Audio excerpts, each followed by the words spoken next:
1, 2, 3, 4, 5, crocodile. Okay, so I love that. This is not You gonna doing that every like. day? I just have a feeling none of this will be usable, but let's give it a shot. You never know. But before we start, actually, before intro, what did you say about the set of me comparison to a much Philly? nicer than Felly's. I think this is like cozier, more comfortable. You just want to settle in. I've got sort of like a semi-sofa armchair here. And we're done. Okay. That's all I needed to hear today. And that was the end of today's podcast. Thank you. By the way, how did you want me to introduce you? By Gigi? Yeah. Okay, no. Just do it. Just kidding. Anyhow, so let's go. 3, 2, 1, and go. Well, it is my great pleasure to welcome you guys on another episode of Daily Dani. And today it's a very special guest who is very, very close to my heart, one of my best friends and a dear colleague, Sky and BBC Radio presenter and someone that has so much experience in the world of media. Let's keep Gigi talking. Salmon. It's amazing. Thank you. Thank you for having. I've been watching Daily Dani. Oh, thank you. I've been enjoying Daily Dani. All right. Okay. So, there's a lot of pressure because there's a lot of experience and knowledge in the house. So thank you very much for having me. And it's beautiful. I love the chair and it's all very comfortable. we did it so that you can. It's amazing. I love it. It's a nice setup. hearing that. And the last time we spoke on something like this, we talked about jet lag. Yes. Which it's only an It's hour. fine. I've been okay. I arrived that's last right. night. You arrived from London. And No jet lag. I'm okay. fine. Okay. So I'm going to be. So you basically arrived a couple hours ago as a TV presenter. You come to the site. Players have their demands. That they are kind of looking from the tournaments to deliver. As a media personality, what are you looking for? Things that you're actually hoping, they will be set up, that they will go well. I don't know, is it the light, the sound, or what are your player concerns? Thank you. No, I don't make any demands. I'm going to start by saying that. I should say as I get older, is there someone from makeup going to be here? That would help when you travel. Well, obviously there but is. There's a wonderful person here. But it's just, we have a wonderful team, and we're now in our second year with Sky Sports Tennis. And we're quite a small team, but we know each other really well. So you can really hit the ground running. So we have a reporter here for the first few days. Then I join on the Saturday, start on the Sunday, and I think by now we're into a really good routine when it's in place. But yeah, it's basic things like hair and makeup to make us look human, because don't look like this when we wake up first thing in the morning, and a little bit of a schedule to know what we're doing. Okay. So we can prep a few things. So the night before, Saturday night, I was told the sort of interviews I'll be doing. So you'll do post-match of X, Y, Z, just so you can do a little bit of prep. You don't know how the match is going to go, but just so you can get a little bit of the basics of what they've been up to, and just a few nice little bits and pieces that maybe you can bring up, just so you have a little bit sort of ready to go when you go and do the interviews. So just talk us through. We see a beautiful set of any studio, of any network.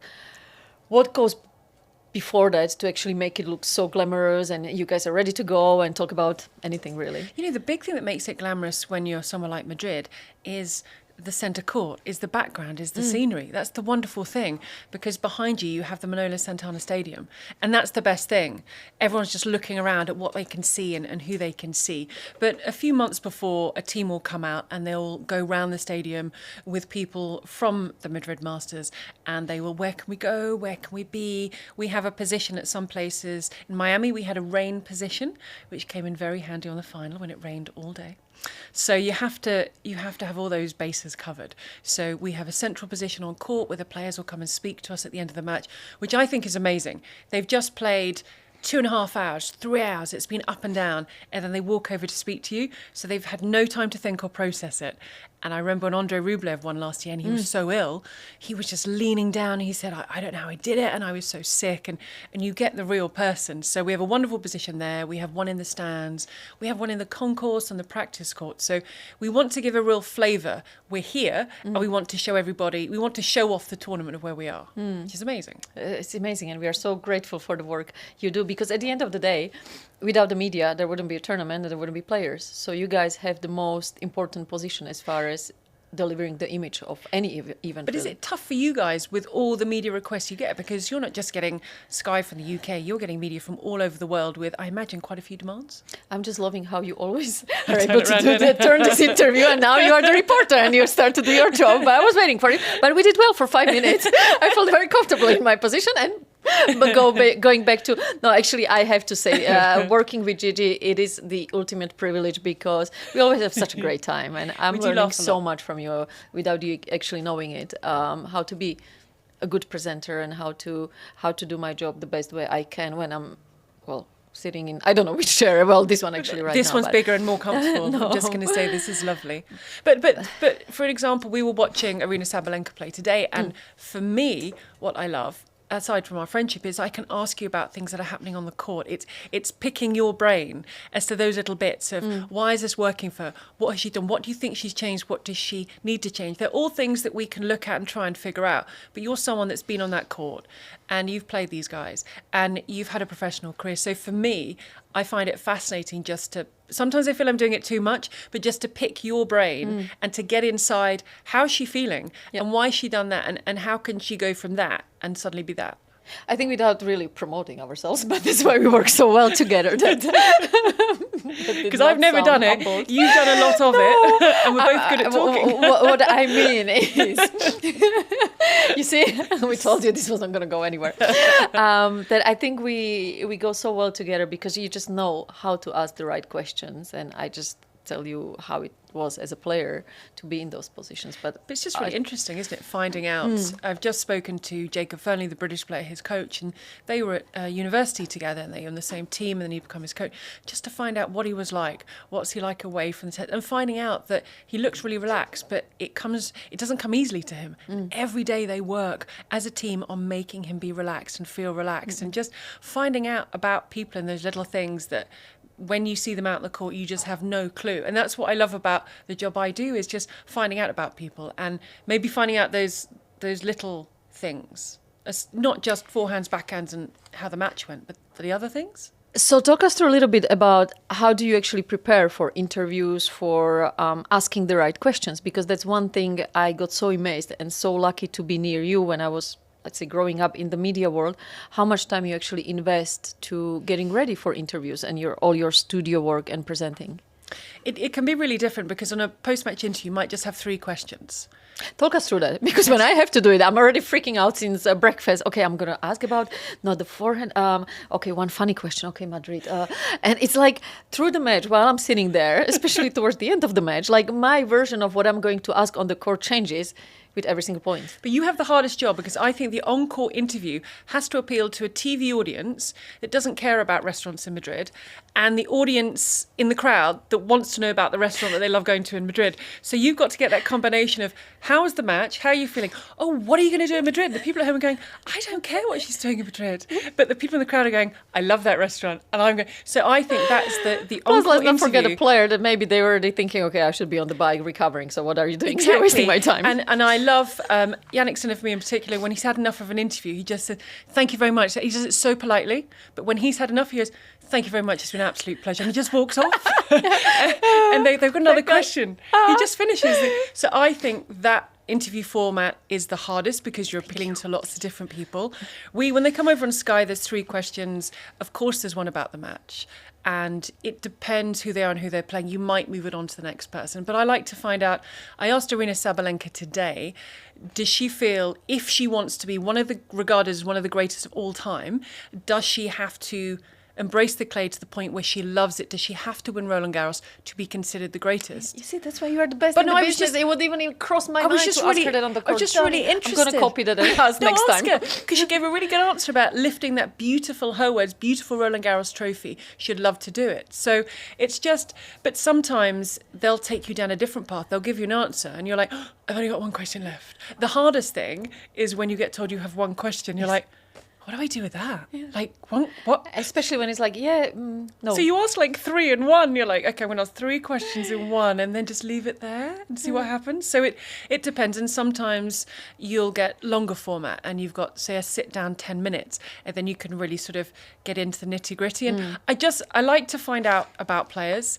And on Sky Sports Tennis, there'll be people who love their tennis, people who are dipping into it. So I'd like to bring the the players to life, then they're not just a really good forehand or they've got a great serve. Or when they come to the net, I like to make them into humans, what they like to do and what makes them who they are. And just to find out, Iga Świątek in Miami, I asked her about her social media post about feeling vulnerable, and her answer she gave about the pressure in Poland was a real eye-opener. So sometimes you get nothing from a player and you're like, oh, okay. But sometimes they open up and you're never quite sure. You're representing UK media. Yeah. Why do you think the fact is that traditionally the UK, especially journalism, but media market in general has been the strongest in tennis? Is that fair to say? Did you find, Yes. turning back on you, Yes. that when you were playing, there would be a lot of interest in you from the UK Yes, media? 100%. I mean, I know you had a British coach for a chunk of time. Yeah, but probably that helped or not helped, yes. But it's just the emphasis, I think, on tennis and the coverage it gets in UK. It's I think, mind-blowing. yeah. Does it that is.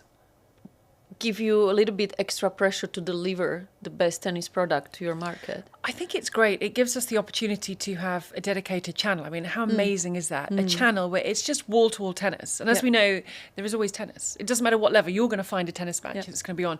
And it gives us that opportunity. And we had the big three who cut through and appealed to any country. And Andy Murray was part of that. And I think that was a big thing for us. And before that, we had Tim Henman and Greg Rosetsky. And that there's always been a sort of a thread of players coming through. So I think we've been lucky. In America, they are battling so many sports. Yep. How do you cut through and break through with all the sports that they've got? And I think that we've just been really lucky that when I speak to British public, they love their tennis. And we have Wimbledon. And Wimbledon is so iconic. As a player, what was your favourite Grand Slam? Yeah, of course. Is Yeah. it? Yeah. And you can ask even a player who has a home Grand Slam, they'll say Wimbledon. You're like, should you say that? And they're like, but it is. And I think we're really lucky to have that at our core and our base. And to have a channel that people can invest in. And now, in our case, to have Jack Draper doing what he's doing, Emma Raducanu doing what she did and continues to be on the tour, and Katie Bolter and other players coming through. I think we're really lucky that we were like, what's going to happen when Andy Murray retires? I know he's still on tour with Novak Djokovic, but when he retires, what are we going to do? And then Jack Draper bursts through and Emma Raducanu wins the US Open, and then Katie Bolter's in the top 20. And I think we've been really lucky. And people just really care about their tennis, and they want to know about, and they know about their tennis. And I think we're really lucky to have that platform where we can just talk about tennis. And that's why I think, comments and coverage from you guys is always probably the most respected in any Really? tournament. Would you And say as that? as a Okay. player, when you're talking to UK media, there is always that, okay, just like Wimbledon, like, okay, I better deliver. Would you, and don't just say it because I'm sitting here, but as a player, when requests come in, so at the end of a match, I imagine someone with a WTA would come up to you and say, these are your, I don't know whether it would be your agent or you that accepted Doing it. it again, but okay. But would it be more likely that you would accept a British broadcaster 100%. ahead of some, and for what reason? Because of, This just the respect to the tradition, I guess, and Okay. the emphasis there is on tennis. yeah. And I guess in a way, a respect to Wimbledon, if I may say. It's interesting, isn't it? That threads It's a good through question, yeah. everything. And when you speak to people, it's their dream to go there, to play there, to whatever level it may be. When you say you're working at Wimbledon, eyes widen and jaws drop and say, and for us, it's very special. It's also a place of work. And we try not to take that for granted. I try not to take it for granted wherever we are. I think it's just because Wimbledon is such a holy place. And as a player, if you're a little bit smart, you're thinking, okay, I want to have the best support possible when I step on that center court. Okay. So obviously, if there is a UK media Oh, I request, you see. just don't turn it down because you are thinking big picture. That's Did you how feel I more would put it. nervous there when you Oh, played? of Wimbledon? course. Because 100%. why? Just Because it's the history, it's the respect of so you'd that be more sacred nervous place. there than at the Australian Open or the US Open, or Anyway, of course, anywhere but interesting. Wimbledon center court. It's like the first time you go, it's like you can't really breathe because you see all the obviously all the media coverage yeah. and the walk to the center court and I'm absolutely loving it how we're going from Madrid to London right now. And we'll come back to Madrid. No, but it is that respect and ultimately why you become a tennis player really. that's amazing, Just to isn't have it? that experience Just- on a tennis court. and And it's- I've told you many times when I go there now outside of the event and have a chance to be in the club, it's like my gosh, I cannot believe I'm actually having a tea here. And I mean, we've been lucky to go to pretty special It is places special around when the you world. walk in No, there there's nothing outside of like the it. championships and you sort of look around and it's quite nice because it's lovely when it's full, but it's also quite nice to walk around when it's quite quiet. And it's even more special, don't you think? Yeah, because it's quieter. You can sort of take it in. You can walk out onto the balcony and look at centre court and whatever state it's in at the time and just appreciate it. I think I find it more special being at Wimbledon outside of the tournament. Okay. Yeah, I think probably because it's quieter. And you can Yeah. just have a bit of... But I think any tournament, like here, you're one of the first people in the morning. And just have that moment when you come Yeah. in and there's no people and you can walk out to Manolo Santana Stadium and the sun is shining, which wonderfully it has been so far, and just appreciate where you are. I mean, I think 100%. I love it when the crowd's in and they're going crazy, but I also love like those days before the tournament starts when people are just milling around and there's just a little bit of peace and... I sound really old now, don't I? It's like a little bit of peace and quiet, a little bit of peace and quiet. I think, and I'm sure we are the same, it's also that moment in the evening when everyone is gone. So, I mean, we have long hours, so we are first ones You're in. here later. But I go when there's still people here. You are here when you're turning off the lights and locking the doors and Yeah, pretty much I have putting my the keys keys. here. And I'm not. There are tournaments when I am one of those people out, but this one you really are turning the lights off. But those moments, whether it's early morning or just like we had in Melbourne, almost falling into a river at the same time. Because, That was jet lag, though. That was jet lag, understandable. That yes. would happen with jet lag. So there we couldn't really appreciate those moments. My idea is, by the way, the plan is to arrive earlier so we can actually enjoy Melbourne more. But we'll discuss that maybe. Yeah, it's a bit early for that one. A bit early for that one. A lot of Anyhow, tennis to come. What I meant to say, yes, is those moments, early mornings or late at night where the place is empty and you we're just just like, we're wow, just we are very so lucky. lucky. I think one thing I see in you, and I think I'm the same, is we just really appreciate what we do and where we are. And each year when you're invited back to a tournament to work at it, you're just like, we're very lucky to be here, to watch what we're watching, to be in the place that we're in. And we are, it's I don't know, we're sounding a bit, but it's amazing. And I think we do appreciate it because we're very lucky. You know, there's people, can I get tickets? I want to be there. You're this close and you're that close. And it's sort of part of our job. Yeah, we are so Very privileged. Plus, lucky. when you get to do it with your best friend. It's a lot of fun. Anyhow, I'm already getting the wave that we Oh, are. are you? Are we? So Okay, it was just the first wave. That's quite good. If it's just the first wave. exactly. I think by the time everyone goes to have dinner, maybe I did we'll an turn interview this off. earlier, and the wave, because the signal will be, it's like this, or it's No, sort we of have this wrapping one. up. You have Like a that's quite a cheerleader. nice one. We have this one, and I was doing an interview earlier, and it was this. And It is. And then it was getting really like a whisk, and it was getting really frantic, and I was kind of nodding because I'd seen it, but the whisk was really. You just want to say with the second set of mouth. Come on, Yes, I see got that. It, I got it. Yeah, And I it's got so it. funny, and they're obviously, and sometimes when you're interviewing a player. It is the worst. We had Jack Draper at the end of Indian Wells and he's won it, and with Sky UK, and there was loads of us, there's 4 of us interviewing him, and he had lots to do, so we asked our 3 questions. It became 4, it may have become 5, it possibly could have gone to 6, and honestly there's about 5 people, and I'm not speaking at this point, and there's 5 people with my eye line literally doing this, and I'm trying not to laugh, and the people asking the questions paying no notice. But the problem is by then you are nowhere near listening to what the player is saying. So I'm basically, trying to jump and go, and eventually sorry I went, guys, I don't mean to make it personal. I mean, Jack, we could speak to you all day, but you're very busy. And all these people in the background were doing this. we should and I have like a was sign to say, yes, we see that. I was like, I got it, I got it. And then I feel like the more they do it, the longer I speak. Or then if don't the know person why. you're interviewing is speaking, you can't control, you can't start doing this to them. So that was quite amusing. So I did have that today. So as long as you've only had one of these. Well, I think it's starting to get... We're getting a Yes. faster one, are we? So I'm going to stop talking now. Anyhow, there are like maybe 10 other questions I wanted to get into, but okay, let's be very picky For here. another daily, Dani. This is an evening show, by the way. 2-hour slot. Anyways, okay, let's cut down to 2 more questions that I think Oh, are right, very we were allowed important. 2 questions, right? I thought that was, okay, right, No, I'm ready. I mean, Short answers? no. Take your time, and then we'll do with it whatever. You mentioned Arina Sabalenka. Yes. Let's She try to talk celebrated about with more. tequila when she won Miami. She came over and we said, how are you yeah, going I to saw that. celebrate winning Yeah, women? well done. She said, and I asked her today, and I said, did you off camera? I said, did you celebrate with tequila?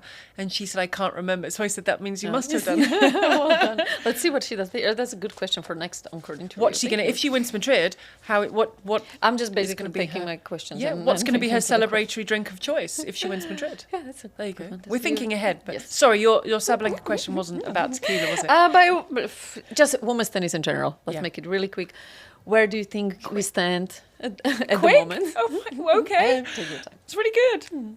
No. A healthy position. I think it's. I remember this time last year with my colleagues who were here, we were talking about a big three in women's tennis. Sabalenka, Świątek nailed on, and at that time the discussion was between Coco Gauff and Elena Rybakina. I had gone for Elena Rybakina. My colleagues gone for Coco Gauff, and there's still. I'm not sure if that third person is there yet, but that doesn't matter because we've got competition. We've got other players fighting for it. We've got Mira Andreeva, isn't she? I was going to add that. Fabulous. Yes. She's young and she's feisty and she's fiery and she's hungry and she's winning big titles and she doesn't give a damn who you are. She will play you. And I love that. And we've still got the creativity in there and we've still got the different personalities. And I think Świątek, I'm going to be so fascinated to see how this clay season pans out for her. I think Sabalenka, she wants to prove herself on the surface even more than just here where she's got the 2 titles. Elena Rybakina, where is she? How is she? What is she? Coco Gauff, there's so many questions, but I think Madison Key, can she build on Australia? You know, Emma Navarro, Jessica Pegula, are they going to stay in the top? I think it's Elena Ostapenko, I love her. I mean, I don't know what she's going to do, but I love her. We have characters. We have big games. We've got contrasting games. We've got personalities. We've got characters. And and we don't have a runaway leader. We still have rivalries and battles. And I just think it's in a really good place. That's why you're the best ambassador for women's tennis. That's why you're sitting in the chair. Okay, lastly, Madrid. We like to grow on our tradition. Yeah. It's becoming more and more popular across Europe that April Madrid is the tournament to come to, not only the city to visit, but we are also all about innovation and where we want to be in the next 4 or 5 years. Yeah. Any suggestions? Oh, it's a big question. Where you would like us to be? One thing that slightly scares me about the Madrid tournament is that dog. Is it Robo Dog? The Yes. thing scares me. Just scares me. So, well, in And 5 years we might be having. But I saw something. it standing up this time round. It was like a person and it was waving, and that really scares me. Okay. So I'm not sure that was the answer, but I love the innovation. I love as I say, it slightly weirded me out last Or time. innovation in general, as far as media goes. Like, where would you like tennis to be in 5 years? Because everyone talks about shorter matches. I'm just so traditional that I don't want any changes. I'm I like love you. tennis as it is. Oh, okay, I'm thank like you. That there's not necessarily anything. I'm the shot clock came in. That's absolutely fine. Little things that have come in, going to electronic line calling. I see the case for line judges, but I also see the case for electronic line calling. It speeds things up. It moves things along. There are no arguments. We just move on, and that's that. So I'm fine with that. But I am quite a traditionalist. I don't want to start changing things and shorten things and making it for the TikTok, Snapchat generation. I love it as it is, and we've got the people to bring it to life, and I don't think big changes are needed. It is showcasing itself at its very best. We have the players to showcase our sport.